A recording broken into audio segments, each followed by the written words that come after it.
So yan mga kamacho, tapos na ang ating salad kilaw.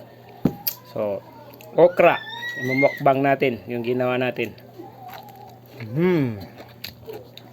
Tapos itlog. Wala nang kanin.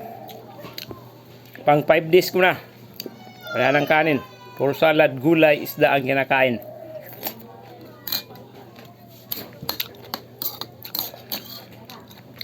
Kasi nga meron tayong high blood o hypertension, kaya i-prevent natin sa natural sa pamamagitan ng pagkain. Magda-diet tayo, i-control natin. Challenge ito 3 months.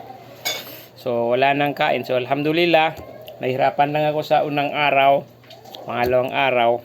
So ngayon, pag Friday 1 week na, puro gulay. Ang kinakain ko na gulay yung pichay, ito yung pipino, yung sayuti, puro kilaw, at saka itong okra, at saka saging, at saka araw-araw 2 itlog, nilaga, prito.